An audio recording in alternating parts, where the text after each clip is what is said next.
Next item B, please. Item 7B, adopt a resolution submitting a cannabis business tax measure to the voters at the November 3rd, 2020 election. City Attorney Zaffarano.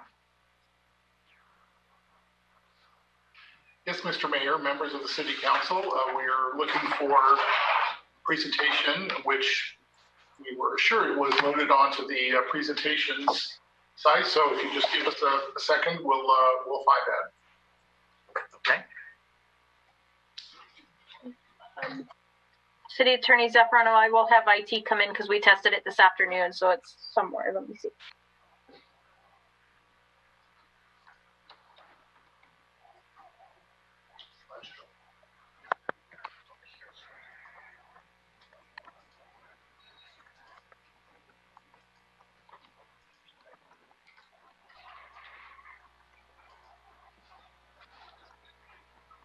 All right, thank you very much.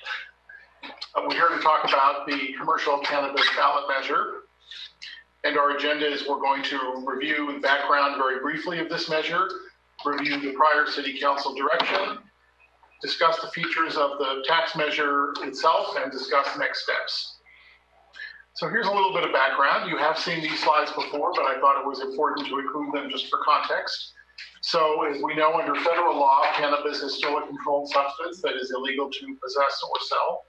But state law, Proposition 64, adopted in 2016, does allow a wide variety of use in the state, including possession, purchase, sale, and distribution of certain amounts. And it also allows indoor cultivation of 6 plants for personal use, and allows most commercial activities subject to obtaining a state license. It also does allow cities to regulate or prohibit some or all cannabis activities. The state also, importantly, does impose excise and sales taxes on cannabis totaling about 22%. Of that, the city would receive about 1.5% in total sales tax, including the Measure G tax.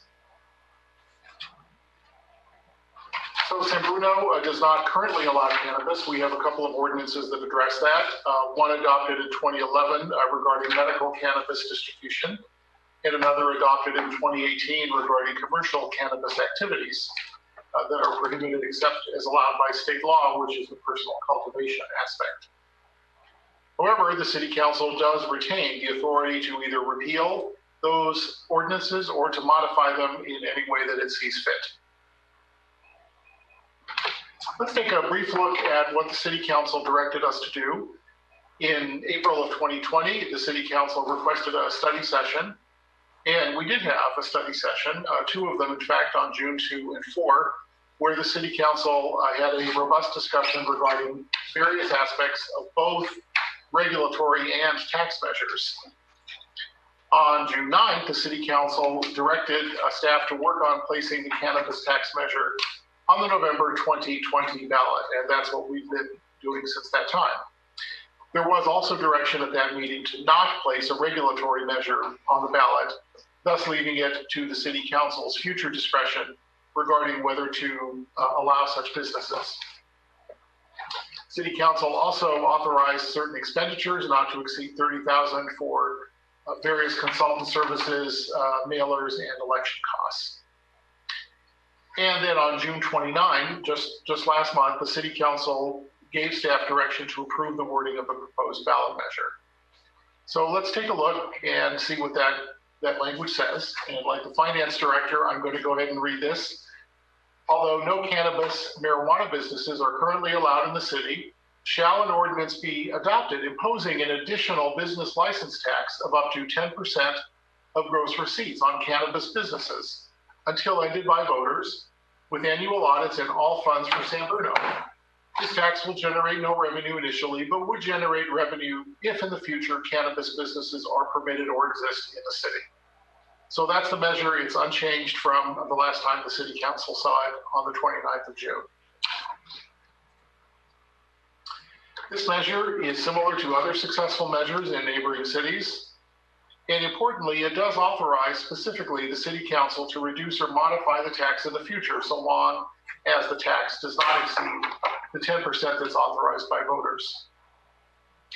It also preserves the city council's discretion to permit these businesses in the future and thus potentially collect revenue from the tax.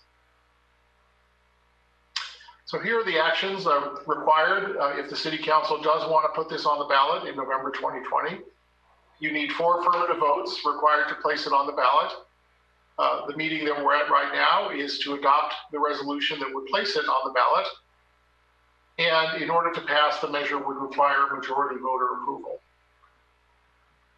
So the next step, and the only step at this meeting, would be to adopt a resolution to place the measure on the November 2020 ballot. The ballot measure and associated materials are sent to San Mateo County by August 8th, the same as for the TOT measure that the finance director discussed. That concludes my presentation. I'd be happy to answer any questions. Okay.